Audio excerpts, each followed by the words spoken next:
Back for another episode of the Dr. Beau Show. I'm Dr. Beau Beard here at the farm in Birmingham, Alabama, and this is a solo cast. This episode, I think I'm going to title it "Coming Clean." Uh, kind of a double meaning in there.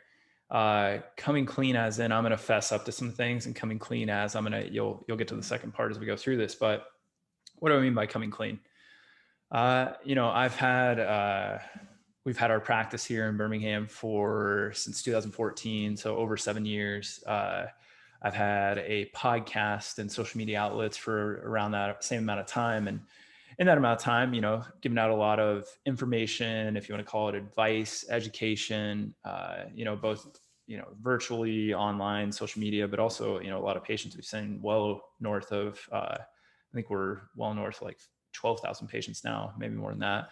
So there's been a lot of information spewed from me. So what I want to come clean about is, as we've gotten more busy, our practice is growing. Now there's, including myself and Sloan, there's 4 doctors, massage therapist, nutritionist, health coach, functional herbalism, our staff. It's a business, right? We have a kid now. As life, it gets busy. At one point I was hot and heavy on, the daily routine, the daily ritual. I had to wake up and meditate and, journal and get my to-do list in order and prioritize and, practice gratitude and exercise. And all those things are extremely important. Some of those are more important than others. And I've talked about this a little bit in other shows, is that I got a little burnout on that I became anxious about not adhering to a rigorous, wellness routine, if you want to call it that. And that in itself, obviously I realized, well, that's not healthy. Right. So I did away with it, and I'm a very all or nothing person. So I just completely got away from everything. Obviously not exercise and eating healthy and things like that, but stopped meditating, stopped journaling, stopped doing all the small things that I added into my routine, because whether I was noticing payoffs or not, it seemed like it was just, it was adding more stress, and that wasn't a good thing to me. What I think I realized is that my type A driven personality was a bit too, that was taking over, what I was supposed to be getting out of those. And what do I mean by that? That I expected something, the immediacy of my personality expecting outcomes from those, rather than just seeing those as practices that help me out overall. And what I did notice as things did get busier and more chaotic, that I noticed I didn't handle stress as well as I used to. I didn't handle the chaos as well as I used to. I remember telling my wife, Sloan, I used to love like the chaos, like the chaotic scenario. And that like anytime it got mundane, I got bored.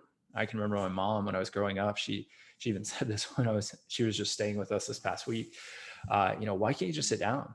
Like, why do you always have to be doing something? And, there is something to be said for doing too much, but then, I would say some of my family leans too much on the other side, that they're a little too sedentary, so that can go into the exercise movement realm, but also just your general state of being in life. So what I want to do when I say come clean is say, where have I fallen off, and really be transparent on these things, and then create a template or a plan, what I'm calling a recalibration framework for at least my next 30 days of getting back into a lot of these things, being a little more intentional and documenting that with, testing upfront, screening, but then also, what are the outcomes? Because again, I want the outcomes, but sometimes just having that process, right? It's maybe hard to reconcile exactly how good you feel if you do adequately hydrate every day. But as soon as you don't, you feel the effects. So it's not always that you notice what's happening on the positive note. Like you need a little bit of that negative. And I needed that, I needed that dichotomy there. So what's been going on that led me to this? Well, I just knew that I needed to, right? I mean, like I said, I preach this stuff. I'm a big proponent of practice what you preach, and that if you don't practice it, that you can't preach it, because people are going to see through that, right? You're living a lie if you tell people, hey, eat a certain way and you don't do that, or move a certain way or so often and don't do that. and some people need things that are different than I do, and that's fine advice wise, but there's big pillars of health. And that's one of the things we need to talk about. First of all, what are these pillars of health? If you've been following me for a while, you can remember when this podcast, I've had numerous podcasts. That's part of the ADHD in me. It was called Anthro Health, and etymologically is human, and then health, right? Human health. And in that show, I at the same time had a company where I did concierge, basically total human optimization, which I still do. But I was hot and heavy on that. And that was just in my forefront. And like anything, I want to kind of share whatever I'm doing. And during that, I had to really dive into what are the pillars of health. And, at one point I had 9, and then I think you can just make it really, really easy. And these are shared by a lot of people, but if we're going to talk about what I'm trying to implement or change, this is what it is. So these aren't necessarily prioritized. I think if we had to, let's go through them, and then maybe we can like throw some priorities in there. So sleep, I'm putting environment in here as its own thing because environmental control, both macro and micro, is huge to me. Movement, which exercise is in there. Diet, and hydration is going to be in diet because, again, if you've ever read the book Quench, you know that a lot of our hydration should come from what we're eating and what we're not eating. Relationships, both marriage or significant other, friends, and then family and children, and then spirituality. Now, if you rank those, and I guess one that's not on here, which I'm going to add it right now, is purpose. If you rank these, actually these last 3, so relationships and purpose, rank really high, and then spiritualities maybe on the same level or right below those. And then you get into all the rest, right? That there's really interesting studies, a lot of them are epidemiological survey studies, but where people that live in a tight-knit community that have a faith or spiritual background override some of the things that we would think were unhealthy, right? That they, maybe they drink a little too much or they smoke or whatever it is, but they're able to override those due to some of these things that we don't fully understand. And those other things, diet, sleep, hydration, exercise. So those are important, but we can obviously see that there's something going on where we can not look as healthy on paper, right? From a habit, daily practices, standpoint, and still do really well and have low levels of morbidity and mortality. So so let's get into this. So what's the coming clean part? Well, where have I fallen off? Well, we had family in town for our daughter's first birthday this past weekend, and my nephew was out there, and we're playing catch the football. And like, I don't know, we played for a while, so maybe an hour in, I'm like, man, my shoulder doesn't feel great, and I was a throwing athlete growing up, pitcher, quarterback. Like, man, my arm really doesn't feel awesome. Well, then he wanted me to help him learn how to shoot a bow, and we got him a bow. So, I'm pulling on a 65-pound draw, and I wake up the next morning and I can't abduct my arm past 90 degrees without it feeling like there's an ice pick right below my AC joint. Not great. I feel old. Some people, my dad, I'm going to, call him out on this. I tell him that, he goes, he's had bilateral rotator cuff surgery. And one of his markers of what was, when he needed it, was he was playing catch with my brother, and he just couldn't throw it more than 3 times before it just killed him. He goes, oh, you're definitely going to have rotator cuff surgery. So we take these things that we normalize, right? We normalize, oh, as you get older, rotator cuff surgery, can't throw the football anymore. I'm like, yeah. No, I was a dummy there, right? What didn't I do? It sucks to say that you have to warm up, but if you're, I'm 37 years old, do I throw a lot anymore? No. When I was a quarterback, I still warmed up, but did I have to go, throw a 30-yard passes? No, not at all. And I'd be fine. But as we age, look at somebody like Tom Brady, like his warm-up process. That's what I'm telling my youth athletes in here all the time. His warm-up process is lengthy, it's specific, it's diverse. And that's, what we need a little bit of. What else has been going on? 5 years ago, I had a terrible ankle injury during a trail race, probably should have had surgery. Being the conservative musculoskeletal guy, managed it on my own. It's never been awesome. I've had years where it didn't bother me, but now it's starting to bother me a little bit. And that's probably on me from not doing a lot of the preemptive prophylactic things to work on that ankle, knowing that it was an issue and it was a fairly severe injury. Maybe I'll tell that story on another podcast. That was a fun little story. My diet, when I worked at Dr. Brett Winchester's office in Missouri when I was still in school, he has Dr. Rebecca Furlano in his office, which is one of the great functional medicine doctors. And he goes, "Hey, do you just want to do some blood panels while you're in here and kind of see what's going on?" We did. And the only thing that came up was I had a mild dairy allergy, right? Or the casein A1 allergy. And I knew that dairy affected me. And as gross as it sounds, but when I would run and if dairy was in my diet, I would get a lot of mucus production, things like that, which, dairy is a mucogenic. So I knocked that out for a long time, and I absolutely could tell the difference. But dairy's in a lot of stuff, and here over the last couple months, here and there, and this is where I'll pair two of my bad habits that have formed. I have a terrible sweet tooth. Some of the things, if a cookie or whatever it is, those are usually dairy based. I mean, yeah, we get vegan cookies and stuff like that sometimes, but so I was kind of letting stuff slide along that dietary point. Too much alcohol, right? Like a glass of wine a couple nights a week. I know people during COVID, complain about this. I never feel driven to drink due to stress or anything. Just kind of more of a habit. You go home with dinner, you have a beer or you have a glass of wine. The weekends, you have a couple glasses of wine. Like that kind of got more than I would like. And I've always been sensitive to alcohol to the point where, I've talked with our functional medicine doctor on, methylation defects and, aldehyde formation after alcohol consumption and, the ability to, utilize glutathione, creatine glutathione, all those things. We've toyed around with this a lot. So I just know it's something that affects me more. Maybe I drank way too much at SIU. I don't know. And all these things kind of add together to where I've seen other outcome measures, right? That I've had, mood issues. I'm always, I'll be very honest, I have a pretty short trigger. I've got some road rage sometimes, but I've seen that I'm more testy, I'm more agitated. So our office did a 6-week anti-inflammatory diet or a, half elimination diet, anti-inflammatory diet. We knocked out caffeine and I can notice a mood shift in there to a certain extent. I'm also sensitive to caffeine, right? Even though my 23andMe genetic profile shows I'm a fast metabolizer, I don't think that's the case. And then energy, I've had this parabolic energy kind of curve where it's like up and down. It's not steady even. And the biggest one for me, this is one that I used to, Cal Newport's book, was it Deep Work? I used to think that was my superpower, like focus. Like you could put me down, boom, I could get something of deep work that required focus done really well. And I could do that within the chaos, right? I'm not talking multitasking, even though I do that way too much as well. But I could sit down and knock out deep stuff.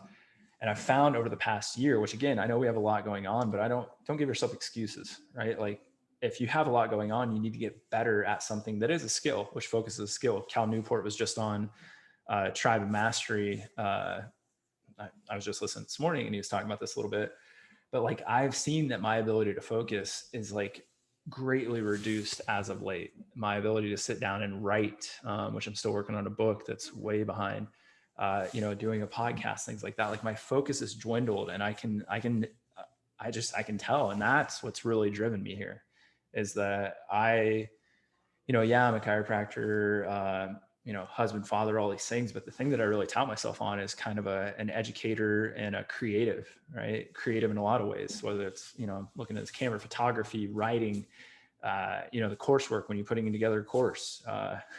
Buddy of mine, Rich Holm, fantastically creative with the decks that he puts together. But, it's creative in how do you tie thoughts together and then how do you deliver those thoughts to other people? That's a huge creative process.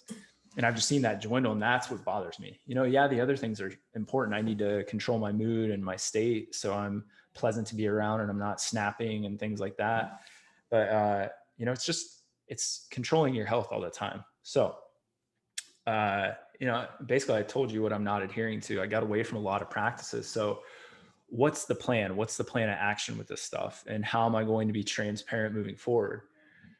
Well, we've heard for a long time this kind of number that it takes 21 days to create a new habit. That's not true. If you read James Clear's work or any work on habit formation, it's really, Gary Keller talks about this a lot too, that really it's in this like 66 to 70 day range is when you see a habit form, because it takes discipline over time to create that habit. And then that's the time frame that we see people fall into a habit.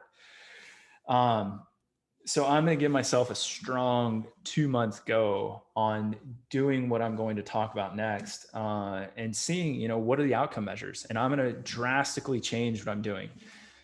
And let's get into what it is. So what are the testing parameters, right? How do I know how I feel. That's a very subjective thing. Yeah, that's important to me. Am I going to have like an outcome assessment measure, a questionnaire for something? No, I'm going to, pay attention to how I feel. Obviously, focus, my ability, my mood control, all those things, like those are important, but like, what are bare bones things that I can look at? One of those things, I'm talking about, my shoulder and my ankle. I'm going to really get hardcore and give some movement assessments. And where are my big linchpins? I've always known my linchpins, and I've actually documented these numerous times of, hey, you need to get in here and work on this stuff. And I'll be blatantly honest. I work on them, but I don't work on them as much as I should. And that's not a good thing to do, giving people advice on, hey, this is what you got to do. So I'm going to give myself kind of a bare bones top tier FMA, go off that. But the things that I know I need to change based on that are, it's not necessarily ankle dorsiflexion. It's an overall squat pattern, things like that. I was just watching, I found on Outside TV, the full season of the XPT experience that I was actually thinking of going to. And in that, Kelly Starrett puts people into basically like a unilateral Cossack squat, more or less. It's kind of one squat, leg out on a 45. I mean, nobody in there besides him is sitting in that position. And like, I challenge you to do that, right? 1 foot flat on the floor, other legs straight out in front of you at 45 degrees.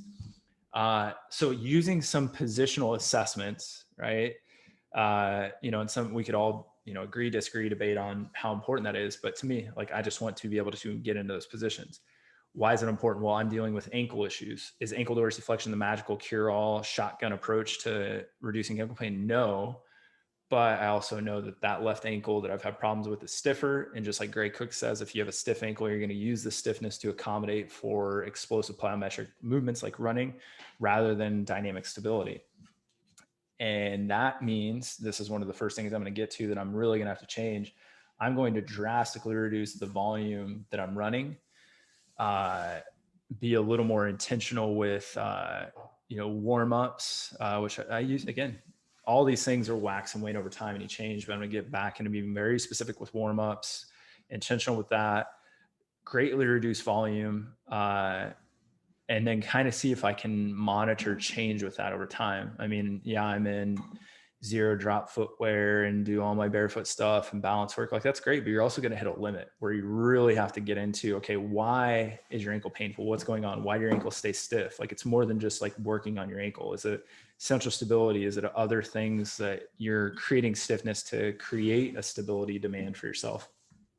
So reducing running and then moving my workouts for now, right, away from, not that I do a ton of like high intensity interval training, but going into the gym with the intention of like, I leave the back end of that workout moving better. And you can absolutely get into zone 2 workouts, high intensity, cardiometabolic stuff, strength training, and get all that done while moving better. You just have to be a little more specific on how you program stuff. So that's one of my big things from the movement side. So I'm going to use like a deep squat, that modified Cossack position, simple things like a scratch test, T-spine rotation, 90-90 position. Like, can I improve these positions? I'm going to take pictures and then I'll be posting them as I go. So I'll put all those up and, we'll see what changes. But what also plays in those, all the other things, hydration, sleep, like those all play into movement because tissue quality changes, neurologic tone, alpha motor neuron gain changes, all these things change. So that's where you'll see. I remember commenting to Sloan just the other day, I got another run. I was like, man, I feel like there's no like limit to movement, like no tension, was I more hydrated, more well-rested? Like, it's not like I just gained mobility overnight, but that's important things to realize, like what was different in there. And then if you can track stuff and be very diligent with tracking and journaling and logging just for a while, right? You don't want to be adherent to, data for too long. Otherwise you lose your feedback loops, but you need those check-in periods. So that's kind of the movement side of things. So really changing my I'm still going to go out and hit the trails and I'll do long runs. You're going to be like, well, I thought you were going to change this just this weekend. I'm going to do a 27-mile race. I'm not going to race, but run. And yeah, but that's kind of fun. It's a good little challenge, and you can still be able to do that stuff and make change. Getting into more of like nutrition and where I'm going to jump off of that. I used to do quarterly blood work. I'm going to hop back in and do some blood work, which is basically just going to come down to, a typical, blood panel. I'll throw in a cardio IQ panel, maybe do some, which I've never done, inflammatory markers. I'm just kind of serious or curious if I look at like CRP and sed rate, what that's going to look like. And then for me, I've had a chronic issue. This is something I've talked about in the past with like liver enzyme levels, which we've tested everything, and they've been perfect and they've been high, and ASA or AST and ALT will change, but it's always been a little off. And maybe that 1 to 2, 3 drinks a week has affected that. But I've had periods where I take it, no alcohol for a long time, and those still don't change. So there's certain things I'll be looking at, and I'll post all that blood work so you guys can see it. And then, blood work is kind of one of those things that it's getting more and more debated about how do we look at blood work and should we be looking at blood work? It's almost like, does that deep squat matter? Well, does it matter what your, total cholesterol and then the HDL, LDL breakdown, non-HDL, maybe not. And then you got to go deeper, and the deepness depends on goals, symptomatology, what we're trying to change. Like, we don't just go look for something all the time and be like, oh my gosh, it's off, right? And I'll be looking at vitamin D levels and things like that too. So I'll post all that. And there's no specific strategy to change a component of that blood work, right? It's just doing things to optimize your health and seeing how things change, if they change at all. Because sometimes you can do something that seems seemingly healthy, right? Somebody goes on a ketogenic diet, their cholesterol goes through the roof, right? Somebody goes on a vegan diet, B vitamins crash out, thyroid takes a dump, and like, you got to be aware of those things, because those things have a healthy backbone to them, but they affect everybody different. One of the bigger things I guess I didn't talk about in the upfront assessment part is sleep. Probably it's gotten better over the past 2 months, which again, this is one of the things that's mystified me. I even tried a whoop band for a while and things like that, but I was waking up every night at 3 a.m., which if you look at Chinese medicine, they're going to say, well, that's the liver, zone like that. I believe 3 to 5 a.m. or 1 to 3 a.m. I think it's 3 to 5.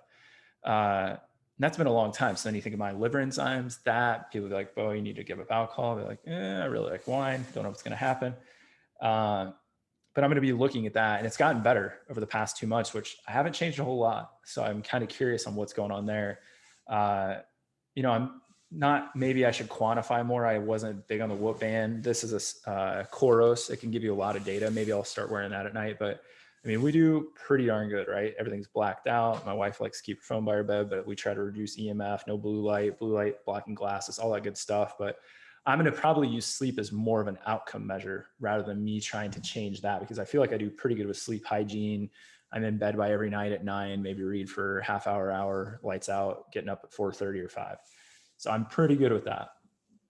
Environment, right? Our internal environment, right? What's going on, food and all those things. Yeah, that's overall what I'm working on. Then you got to think about your meso environment. Your meso environment is like your home, your office, the things that you kind of have pretty good control over. Those are things like, I was very specific, if you can see the video, about what kind of lighting went in here.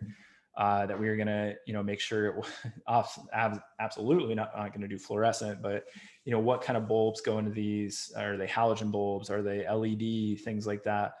Air quality, but I'm going to get this stuff tested in our home. So we bought a home for the first time in June this last year, and we had, the typical inspections done, and our inspector goes above and beyond, but I'm actually going to go a little further, and I'm going to actually do the tinfoil hat wearing tests, like EMF testing for the whole house, air quality.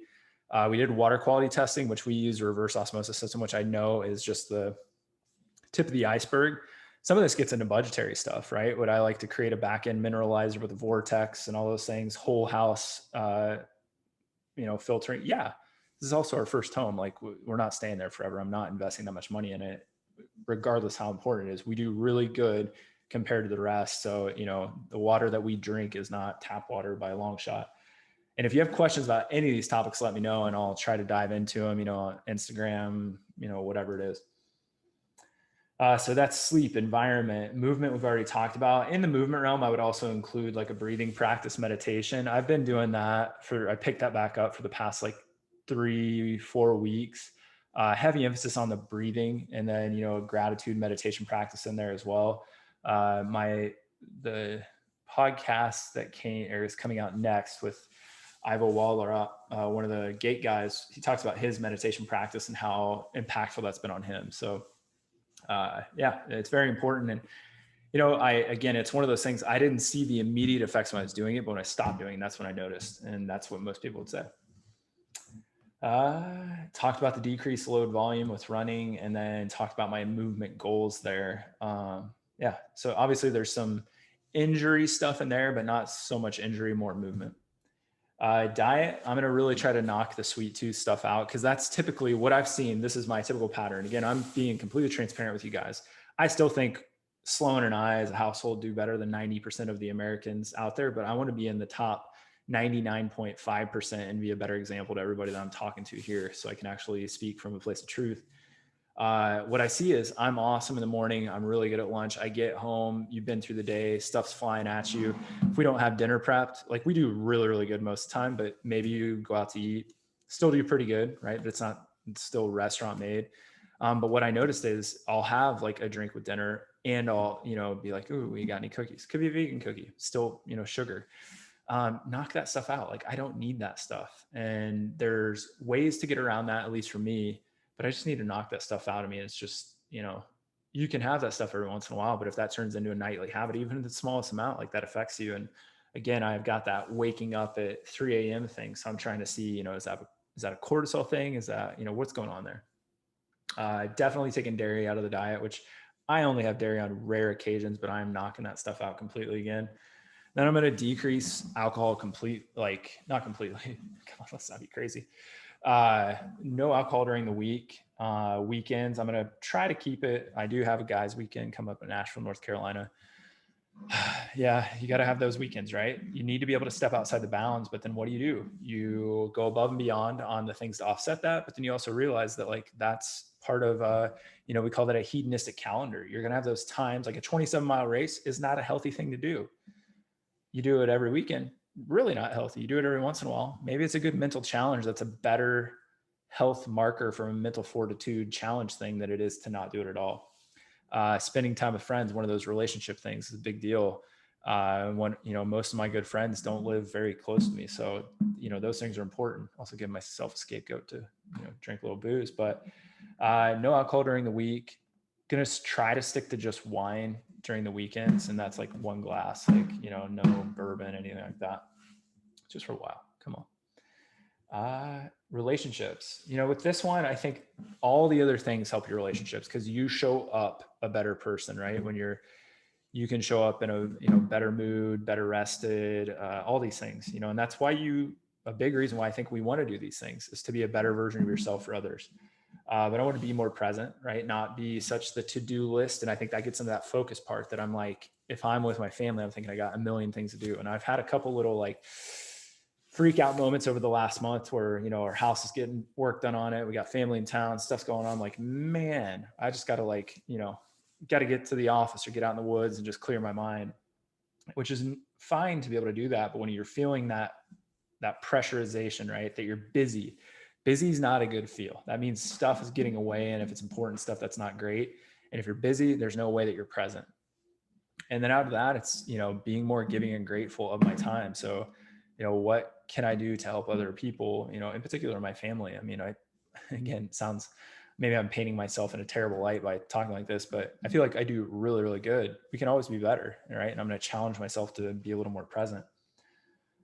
Spirituality component, that goes into, for me, a gratitude practice, and if you want to talk about the specifics of, God, do you believe in God? Like, that's very important, but I don't feel like that's my place to talk about on this podcast in particular. But do I have a spirituality practice? Yes. Do I need to dive into that deeper? Because that's been an ebb and flow for me. Absolutely. But that's tied to a lot of what I do throughout the day. Like, giving thanks, gratitude, speaking to a higher power. Like, those are all things that are important. I'm doing them every day, but I'm going to be a little more intentional with it. And then purpose. Part of the reason that I'm doing this podcast in particular is this year was my goal for this year. I'm not going to say resolution, was to create more simplicity in my life. And by that, it was addition by subtraction. So what could I get off my plate to really focus on the one thing, or the one thing that would make all things easier or unnecessary? And out of that, it made me start honing like, well, what's my purpose? My purpose changed over the years, and I think everybody should, but like it should get more and more concise as you get a little older and wiser and you have more experience and you figure out who you are. And I really think mine is, it's being not necessarily an example, because I think sometimes I feel the pressure to be an example for, my patients or whatever of, hey, I'm doing all this stuff. It's awesome. Like, I'm just a normal person, right? I go drink too much wine, or I eat a cake, or, eat 3 slices of cake, whatever it is. Sometimes you go off the wagon. That's normal. But then like, do we have ways to not fall into a trap, right? Do we have examples of like, what do you do to maintain health, even though you want to not be, this like off the cuff, neurotic, healthy person, which I don't think is healthy, right? You go too far to the other end. But I want to be an example of like what you can do both from a health standpoint, but then, teaching other physicians, teaching my patients. So it's literally being that, right? Being a human optimized, being an educator, being an example, and then still being true to myself of owning up or allowing myself to have space for that creative output, which part of that is in the purpose, right? The teaching, the education, the presentation part, but it's also, time to, spend time in nature, be an athlete, use my body, be artistic. Like that's all part of my purpose, is to basically just live how I think, not how I think people should live, but like live how you want to live, and let that be the example for others. Like whatever you want to do, you can, but that is made easier via health, right? And via all the components of health, which part of that component for me was diving into my purpose. Yeah, that kind of wraps that up. So this is Coming Clean Part 1. So every 2 weeks is a solo cast. And if I'm supposed to do this for, 66 days at least, hopefully, nothing's just, I'm going to do it for this long, then I'm going to quit. I'll definitely do part 2 in 2 weeks, see where we're at. Maybe I'll, and then we'll do a follow-up, like, 2 months out, and just kind of check in on all these things. Like I want to, if we have an assessment or an audit, let's make sure we're checking in on that, and then just leaving data out there to, for no good reason. But again, if you have questions on any of these things, or if you want somebody to work with on these things, like that's what we do here at the farm. And we're always more than happy to help answer questions. We have an awesome team. Shannon Speakman's our health coach and nutritionist. We work with Alyssa Delos, who's local here, who does functional herbalism. There's a ton of great people around here and around the US that we can connect you with if you have questions, or around the world. I mean, I work with people all over. So just let me know how I can help you. I hope you guys enjoy these solo casts. We have some great guests coming up as well, so be looking forward to that. And as always, I thank you guys for joining me.